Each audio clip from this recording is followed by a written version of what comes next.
안녕하세요. 시골 목사입니다. 오늘은 이사야 28장을 살펴보시겠습니다.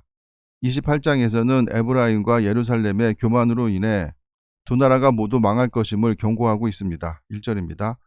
에브라임의 술 취한 자들의 교만한 면류관은 화 있을진저 술에 빠진 자의 성 곧 영화로운 광같이 기름진 골짜기 꼭대기에 세운 성이여 서잔에 가는 꽃 같으니 화 있을진저 사마리아가 지리적인 이치와 토지의 비옥함으로 인해 교만한 면류관으로 비유되고 있고 사마리아 도성이 비옥한 골짜기가 내려다 보이는 언덕에 자리하므로 기름진 골짜기에 세운 성이라는 수식어를 붙인 것 같습니다. 2절입니다.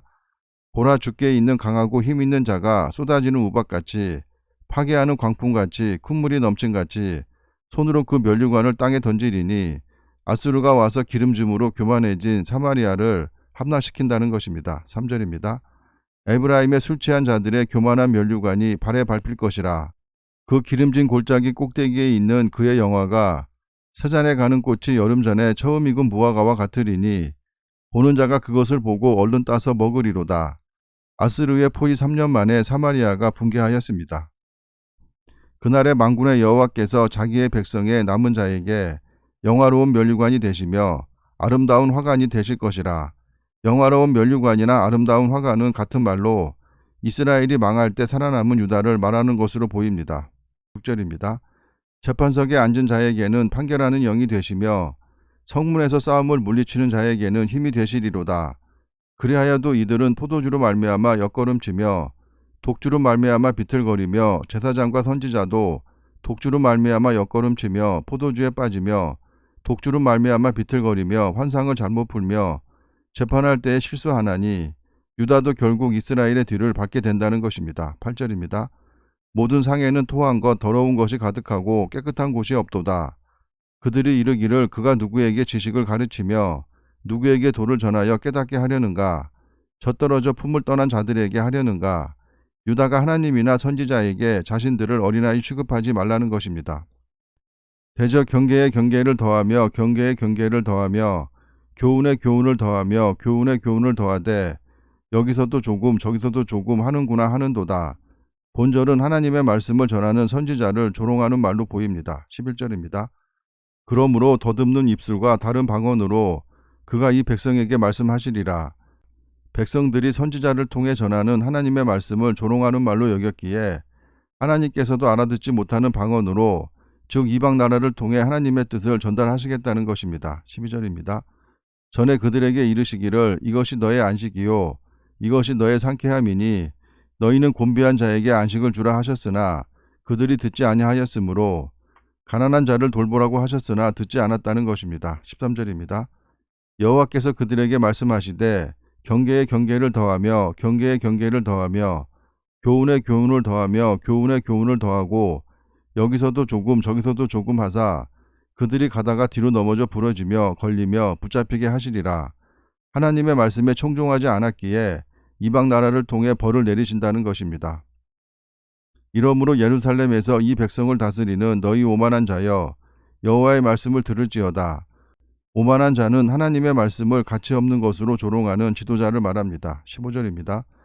너희가 말하기를 우리는 사망과 언약하였고 스울과 맹약하였은즉 넘치는 재앙이 밀려올지라도 우리에게 미치지 못하리니 우리는 거짓을 우리의 피난처로 삼았고 허리 아래에 우리를 숨겼음이라 하는도다. 유다가 아수르 몰래 애국과의 동맹을 맺은 것을 말하는 것입니다. 16절입니다. 그러므로 주 여호와께서 이같이 이르시되 보라 내가 한 돌을 시온에 두어 기초를 삼았노니 곧 시험한 돌이요 귀하고 견고한 기초돌이라. 그것을 믿는 이는 다급하게 되지 아니하리로다. 오만한 자를 미끄러지게 하려고 예수님을 초라하게 보내셨고 사도들의 대부분을 갈릴리에서 물고기 잡는 천한 직업인 어부들로 택하셨습니다. 17절입니다. 나는 정의를 측량줄로 삼고 공의를 저울추로 삼으니 우박이 거짓의 피난처를 소탕하며 물이 그 숨는 곳에 넘칠 것인즉 물이나 우박은 하나님의 공의의 심판을 상징합니다. 18절입니다. 너희가 사망과 더불어 세운 언약이 패하며 스올과 더불어 맺은 맹약이 서지 못하여 넘치는 재앙이 밀려올 때 너희가 그것에게 밟힘을 당할 것이라. 애굽이나 아수르를 의지하였으나 결국 바벨론에 의해 멸망을 하게 됩니다. 그것이 지나갈 때마다 너희를 잡을 것이니 아침마다 지나가며 주야로 지나가리니 소식을 깨닫는 것이 오직 두려움이라. 침상이 짧아서 능히 몸을 펴지 못하며 이불이 좁아서 능히 몸을 싸지 못한 같으리라 하셨느니라.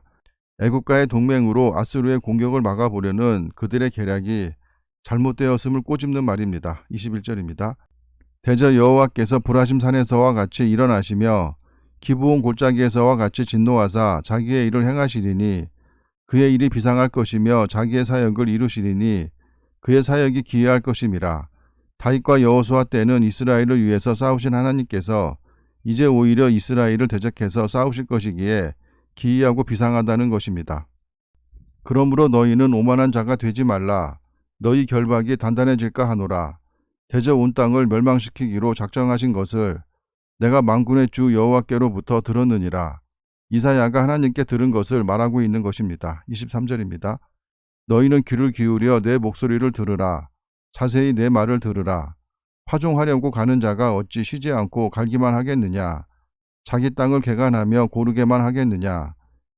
지면을 이미 평평히 하였으면 소의 양을 뿌리며 돼의 양을 뿌리며 소맥을 줄줄이 심으며 대맥을 정한 곳에 심으며 귀리를 그 가에 심지 아니하겠느냐. 이는 그의 하나님이 그에게 적당한 방법을 보이사 가르치셨음이며 소의 양은 도르깨로 떨지 아니하며 돼의 양에는 수레바퀴를 굴리지 아니하고 소의 양은 작대기로 떨고 돼의 양은 막대기로 떨며 곡식은 부수는가 아니라 늘 떨기만 하지 아니하고 그것에 수레바퀴를 굴리고 그것을 말굽으로 밟게 할지라도 부수지는 아니하나니 농사를 지어본 자라면 각 곡식에 따른 적절한 타작법을 이미 알고 있다는 것입니다. 29절입니다. 이도 만군의 여호와께로부터 난 것이라. 그의 경영은 기묘하며 지혜는 광대하니라. 농사짓는 법도 하나님을 통해서 난 것임을 깨닫고 하나님의 말씀에 순종하라는 것입니다. 하나님께서는 세상을 통해 인간들에게 하나님 자신을 계시하시는데 미련한 자들은 그것을 인식하지 못하거나 부정하고 있습니다. 그래서 하나님을 인식하고 깨닫는 지혜를 은혜로 받은 우리들은 늘 감사하며 살아야 할 것입니다. 감사합니다.